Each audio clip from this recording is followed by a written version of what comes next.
So this is interesting here. Jesus says, whoever breaks one of the least of these commandments and teaches others to do so will be called least, but whoever obeys and teaches these commandments will be called the greatest. Just an answer to anybody who wonders why I preach so long. I'm just trying to be the greatest in the kingdom of heaven. The problem is I haven't gotten down the obey part yet, so that's where we're working on that. Okay, so Jesus says, I didn't come to abolish the law and the prophets, but to fulfill them. We have to understand that in a theocracy, there are layers of law that are attributed or attributable to God and to the religion. And some of those are civic laws. Some of those are larger national laws. Some of them are cultural. These Jesus speaks against harshly. Right? When he tells the Pharisees, you've built up burdens for people to carry, and you haven't lifted a finger to help them carry it. Right? The law, and even the law that Paul is talking about is the rabbinical laws that, and I might be using the wrong term there, rabbinical, but I hope I'm not going to confuse anybody and send them down the wrong road here. But these are laws that they're like interpretive laws. They're laws that come out of the laws that God gave, right? So God gives a law, and then two legal processes later, all of a sudden you can't eat shellfish and pork, right?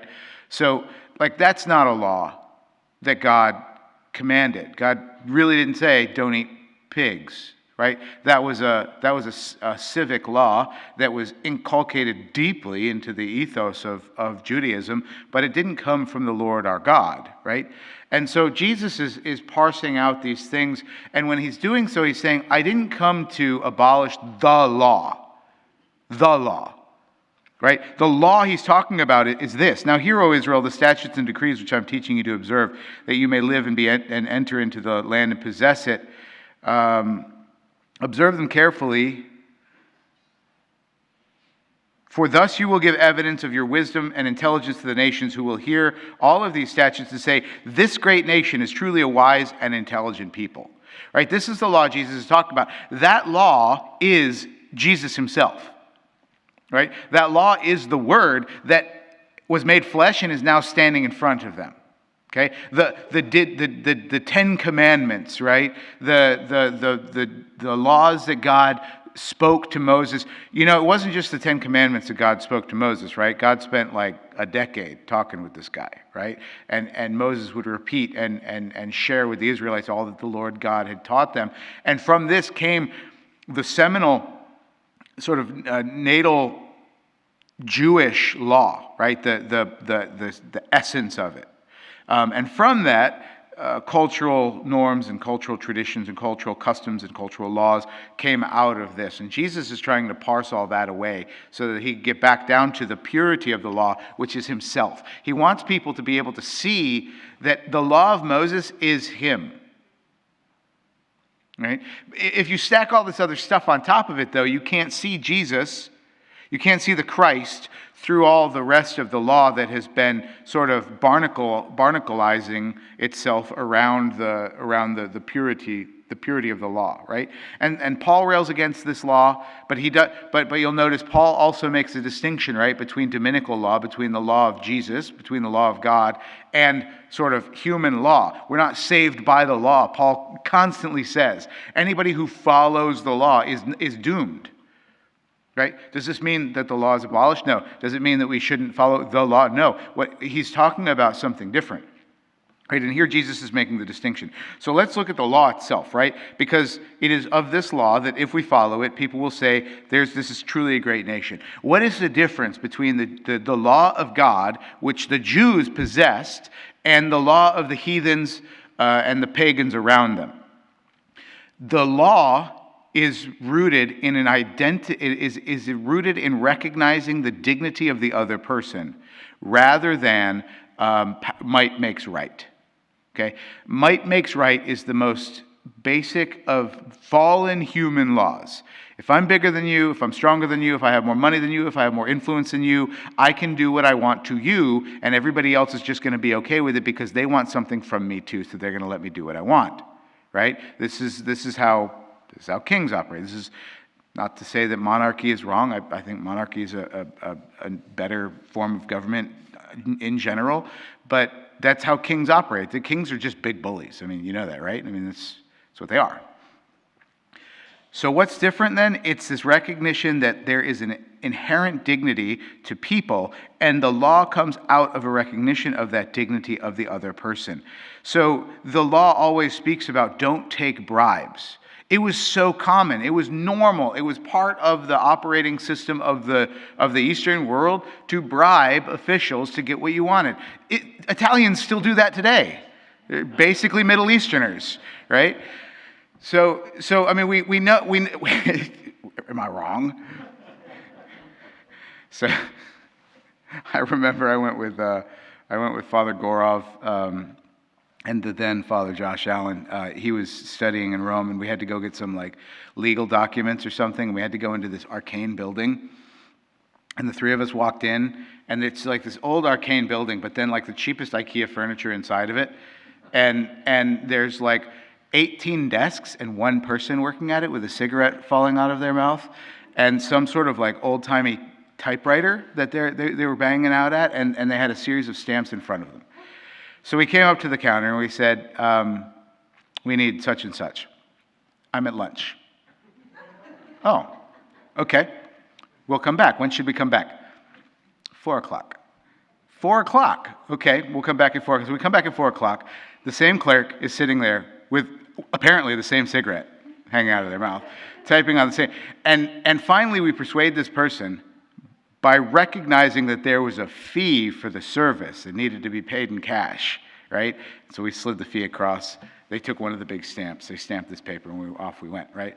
But this idea that if I can just impose myself on another person, either through a stick or a carrot, that's the ideal of the law, right? The Jews were the first ones to receive a revelation from God of the law that we, the Western civilization, essentially has enjoyed ever since it was given to Moses in the Ten Commandments, right? This idea that there's an equality under the law, not because all people, not because people are in every way created equal, but because of in the essence, in the essential dignity of who the human person is, they're made equally. And this comes as a reflection of God himself. The triune God, the community of the one person of the three Godhead, Father, Son, and Holy Spirit, are co-equal. And they share perfectly and equally the rights and dignities of their own community of Father, Son, and Holy Spirit. And so the idea that all of humanity, in their integrity, in their dignity, are co-equal with one another simply because they're human beings is a revelation. It only comes because God reveals himself to humanity. It does not come from humanity discovering it himself. Right? You want to see places where this is not true. You find places where Christianity has the least influence. You know, you go to some far Eastern cultures, the caste systems, for example. This human being is of lesser quality than that human being. That's the normal order of human law without the revelation of God. Right? Take for example this new debate that is coming up. It's not really much of a debate because we already understand that it's evil. But in vitro fertilization, right? This is an evil thing. Right? I'm going to start the conversation there. IVF, in vitro fertilization, is an evil thing. And you say, no, Father, it's a great thing because people who have a right to children but have hard time conceiving a child get to have their child through this scientific intervention. Okay, well, let's start there. Do people have a right to children? No, they do not. No, they do not. No one has a right to another human being. You might have rights imposed upon human beings. Spouses have rights with the other spouse to the other spouse, right? Rights that other people don't have. You might have a right to another person, a right upon another person, but you do not have a right to a person. Right? God, we call it a procreative act for a reason. It's only a thing done between two and then a third person. Right? That it's procreating with God. You do not have a right. If you have a right to a person, they're your slave. Okay? So that's premise number one knocked down. Okay? Now, you might want a child, and you might want to love that child, and that's wonderful. Nobody's saying anything about a person's desire for or the affection towards children and wanting to have their own family, okay? But this is not something that we command and dictate as if we ourselves are God, right? It's something that we receive from the Lord, right? So you don't have a right to a person. Therefore, you do not have a right to a child. Okay, but Father, they want to have a child that they have a right to, and scientific intervention can help with that. Okay, well, let's talk about that scientific intervention for a second. What are you doing here? You're taking the natural, and I'm gonna show you how this is hedonistic and pagan, right? And how the law of this is why I'm going into the weeds with this. How the law of God actually elevates our understanding of the situation, right? So the scientific intervention takes something that is meant to be a natural procreative act and makes it a mechanical action. Growing up, we insulted each other by calling each other test tube babies. Like, of all of the fun, politically incorrect things we used to be able to call each other growing up to make fun of each other or whatever, that was one of them. But that's the reality, and that was the burgeoning time of this evil, invasive activity that we call IVF. When I was growing up, it was new and on the cutting edge. Now it's a little bit more mainstream. So you're taking a child. Children have rights, and here's the thing: IVF completely ignores the rights of children, the rights of other human beings, and puts the desire of the grown adult who has more might over the rights of the children who are impacted by this. That child then is conceived in a laboratory. Children have a right to be conceived by their mother and father, gestated within their mother's womb, born naturally to a stable household of mother and father. That children have those rights. They have a right to that, right? My desire to do something different. Do I have a right to impose evil on somebody so that I can have something I want? Do I? I don't, right? That's a simple Christian rule, right? That's a Christian rule. That's not a pagan rule. It's a Christian rule coming from Judaism, right? I don't have a right to do that. So that child has that right. And then finally, in order to make that viable, you have to fertilize several, half dozen to 30 embryos to implant a few in the hopes that one will become viable. So here's what's happening. In the hopes that you purchase your industrialized, mechanized product of a child, a purchase product the commercial product that you're ordering, in order to get that one, you're willing to let a half dozen to a dozen others die, knowing that that's going to happen. And then you're going to freeze others in some sort of limbo state for indefinitely. So let's say we're talking about 30 individuals, right? And we call it what do we mean when we say an embryo is fertilized? We mean there's life there, don't we? That's the idea of using the term. It's a fertilized embryo, right? Nobody wants to eat a fertilized chicken egg. Why? Because there's a chicken inside of it. And we all know that, right? And so here's what's happening with this IVF. The world is saying, the pagan world is saying, isn't it nice that somebody who wants something can get it like that?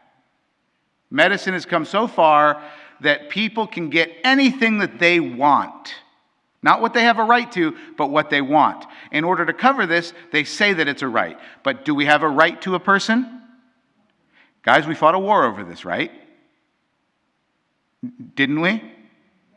Yeah, probably a couple wars throughout history. Fought a war over the fact that we cannot own by right another human being. Okay? I'm all about that. We shouldn't do that. Right? I hope you guys are too. So that's not the case. Why? Because my desire does not supersede another person's right just because I have the political juice or the financial juice or the social juice to impose my will on another person. This is what God is revealing in the law that he's revealing, is that might does not make right. We do not bribe our way to justice.